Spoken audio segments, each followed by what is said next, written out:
L'homme ne vivra pas de pain seulement, mais de toute parole qui sort de la bouche de Dieu.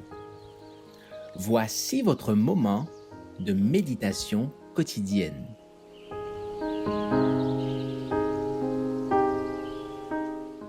Vous recevrez une puissance.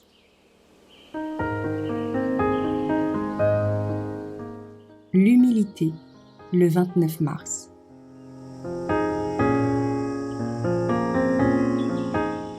La dépendance, le 30 mars. Ce n'est pas que j'ai déjà remporté le prix ou que j'ai déjà atteint la perfection, mais je poursuis ma course afin de le saisir, puisque moi aussi j'ai été saisi par le Christ Jésus. Philippiens 3, verset 12. L'expérience du chrétien dans son premier amour est pleine de simplicité et de fraîcheur, mais tandis que les occasions se multiplient, son expérience devrait s'élargir et sa connaissance s'accroître. Il devrait devenir fort pour porter des responsabilités, et sa maturité devrait correspondre à ses privilèges. Mais à moins de cultiver une dépendance du Christ d'heure en heure, une connaissance et des privilèges accrus ne résulteront qu'en une confiance en soi et une propre justice. Le jeune chrétien court le danger d'oublier que c'est le Christ qui a commencé une bonne œuvre en lui et que c'est le Christ qui l'achèvera. L'âme doit renoncer à tout mérite et se confier entièrement dans les mérites de celui qui est trop sage pour errer.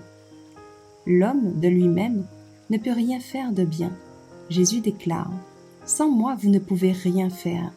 Jean 15, verset 5. L'âme doit se reposer sur Dieu. Dans le don du Christ, tout le ciel fut déversé.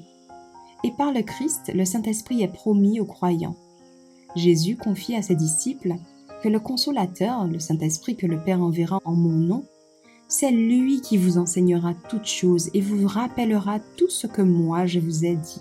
Jean 14, verset 26.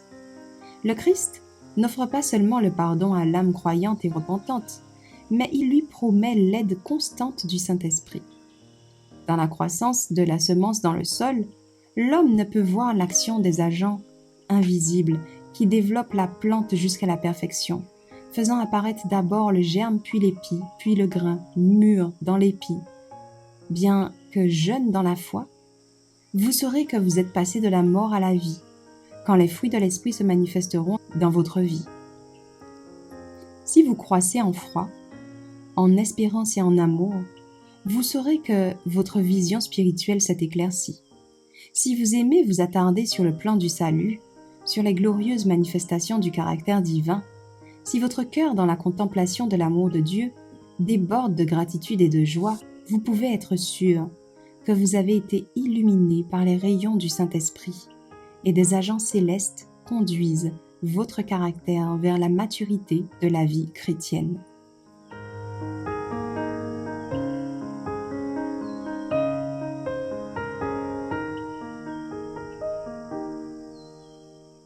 Merci d'avoir écouté cette présentation.